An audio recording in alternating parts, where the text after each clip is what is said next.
Well, thanks for taking the time to speak with us. So you'll be the color commentator for Combate Americas. Am I pronouncing that right? Yes, Combate America.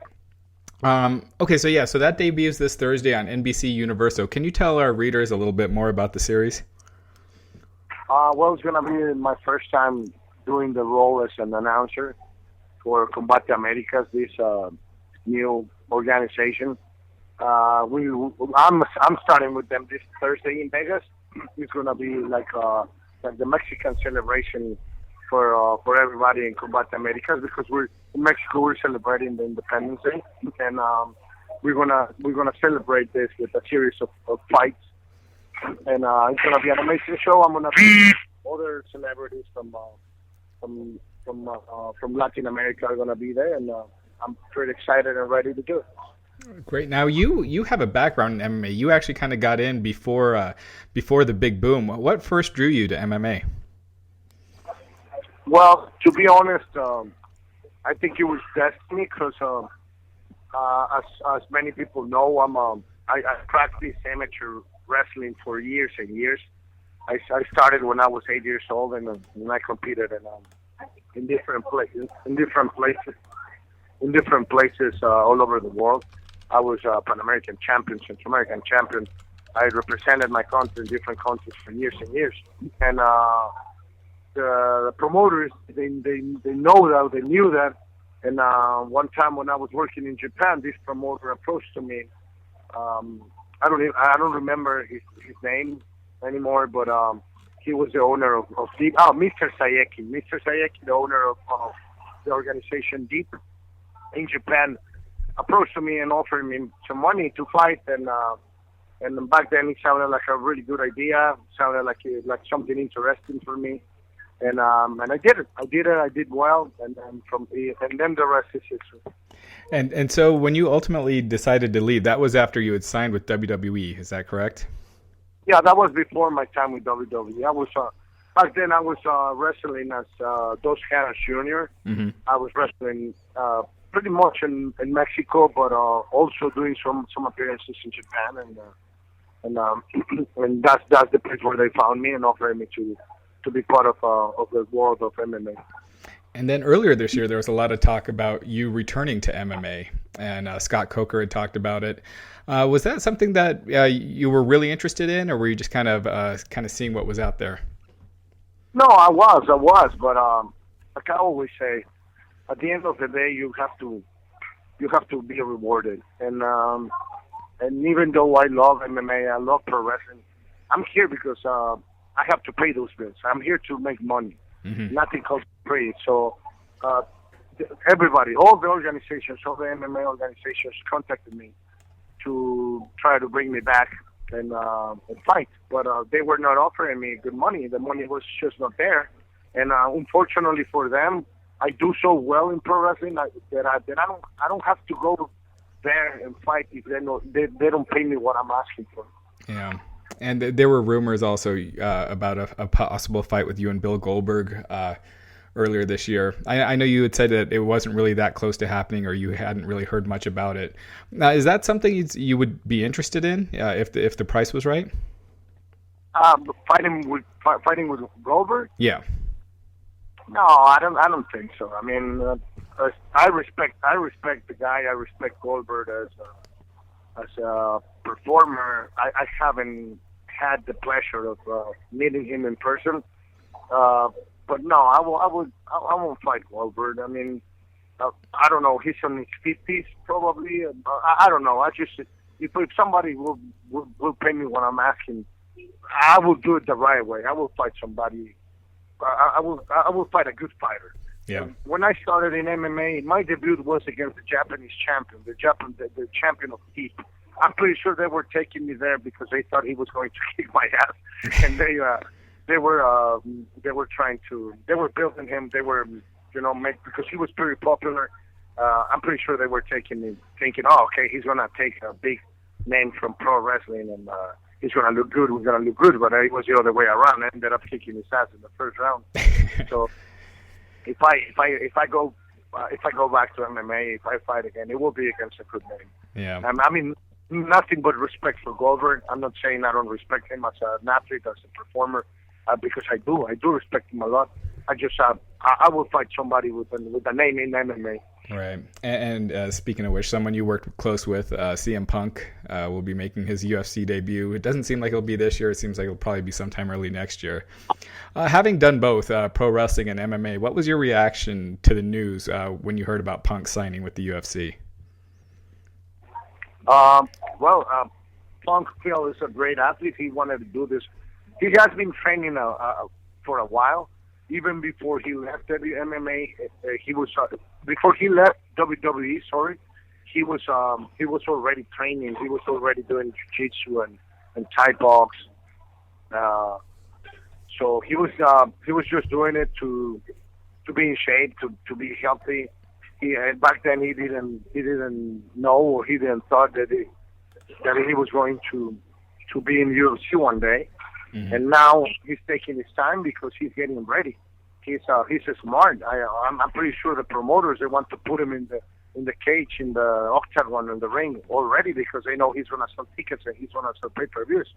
But Phil is a really smart person. He's doing what he was supposed to do. Get ready. He's going to fight next year, and he's going to be for sure. I know some people is saying that he's not going to fight, that he's never going to fight, that this was just promotion and something WWE style to bring more viewers, more people more watchers to UFC, but it's not. He's going to fight. He's going to fight for sure. I don't know the specific date, but I can tell you this: he's getting ready because he wants to do well. He wants to have a career in MMA. All right, and it seems like the people are lining up challenging him. But you mentioned you would only want to fight someone, with some MMA experience, someone like a good fighter. But if the UFC contacted you about a potential fight with CM Punk, is that something you would even entertain? Yes, of course. I mean, I'll do it. I will do it, but again, they need to offer the right money, and the offers I've received from all the organizations are so ridiculous that I never even considered them. I know what they were offering. It was really good money for the fighter, because I know what fighters do, what MMA fighters do every time they fight. But again, and I've been saying this for months and months, I do so well in pro wrestling. Right. And when you come with an offer like that, it's just like, why I will do something like that if I'm doing more money just with pro wrestling appearances. Right. And speaking of pro wrestling, and speaking of Punk didn't leave WWE on the best of footings, I guess. You also left WWE for standing up for kind of what you believe, for your beliefs.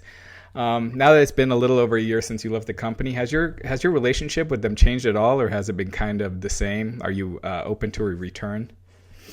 Oh no, we're good. I mean, we shook hands. We talked about what happened, and they apologized. I apologized, and we're good right now. I mean, I'm pretty happy with what I'm doing at the moment. The schedule in that company is brutal.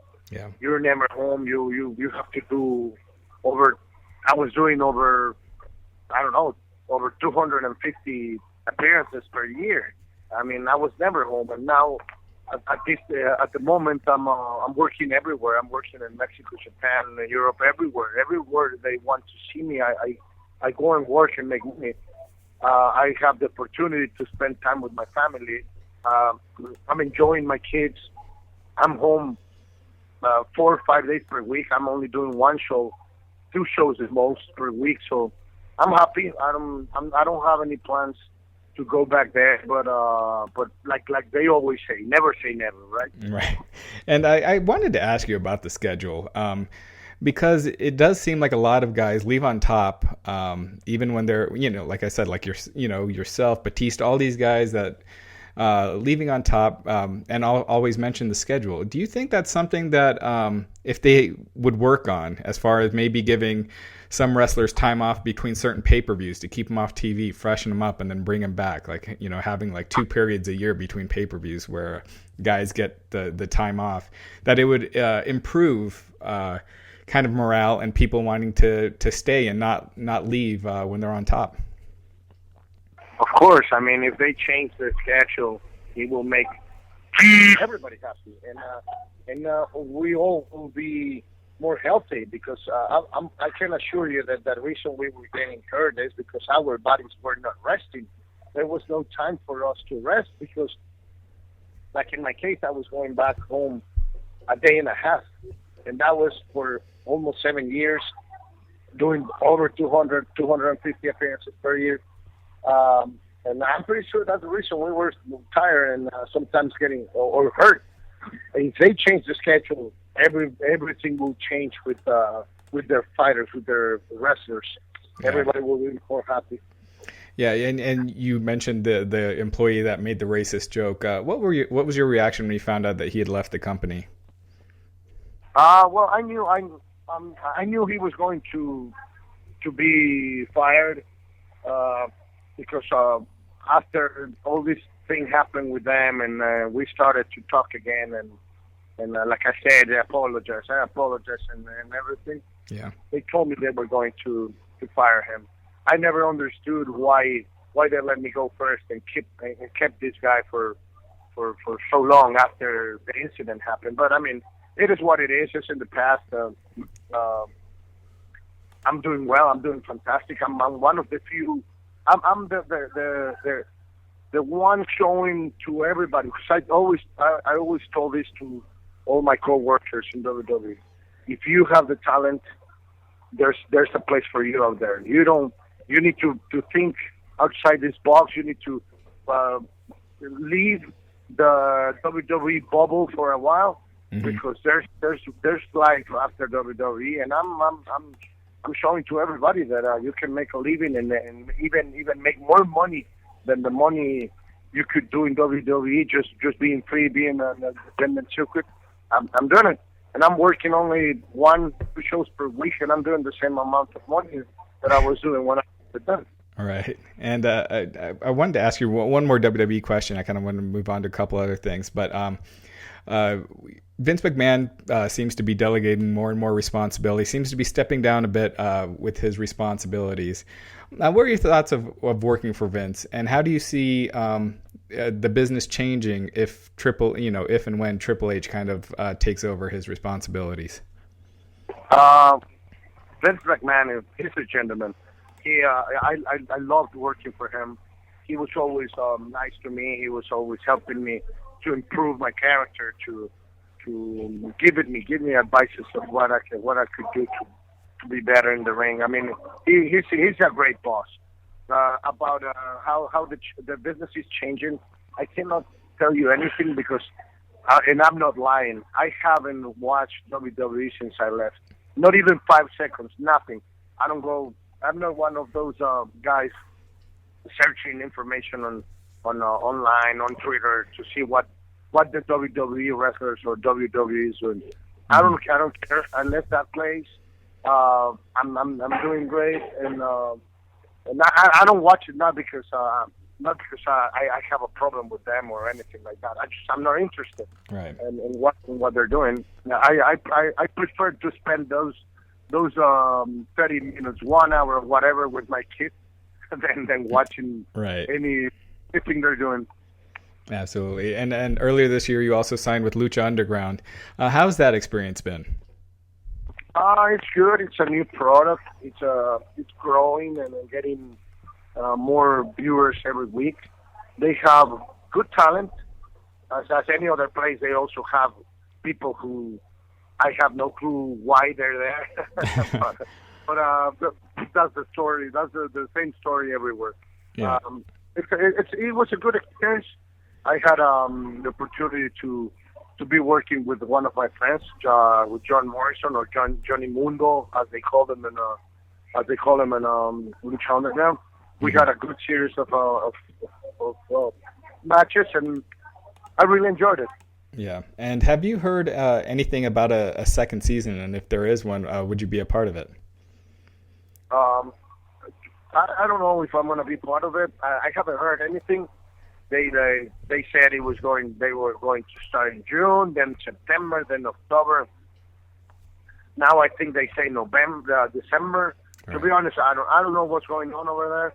I haven't talked to the people in charge. I will talk to them this week, and we'll see what happens. Yeah, and you had also been approached by TNA last year. What ultimately made you decide to sign on with Lucha Underground over TNA? Well, it was the money. Money was better with Lucha Underground. I don't have. I mean, at this point of my life, I don't have nothing to prove. I have proven to everybody that I'm one of the best in-ring performers in the world. They know every time I'm in the ring, I give more than 100%. So at this point, it's just it was, of course, staying on top and staying in a good place. But again, it's at the end of the day, it's about the money, and Lucha offered me good money, and that's the reason I ended up there. Yeah, and do you think it makes it harder for a new group like Lucha Underground, because there is so much free WWE on TV, that it makes it harder for people to get interested in watching something else? Well, we're yes, it's really difficult to compete with such a great and big organization as WWE. But I mean, they're all trying, and like in the case of Lucha Underground, they have the right idea. They have good talent.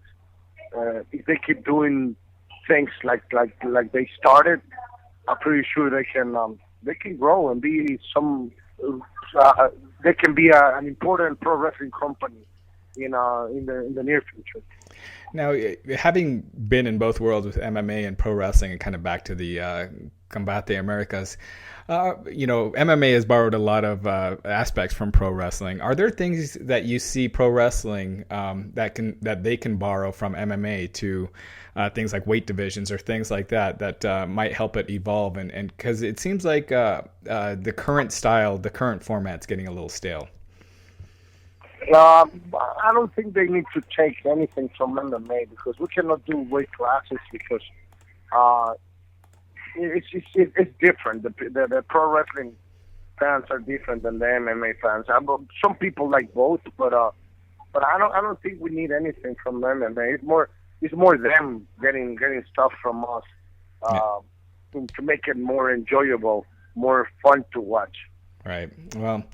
Well, I know you're busy, and I really want to thank you for your time. So thanks again. I really appreciate it, and I encourage all our viewers to watch Combate Americas this Thursday on NBC Universo.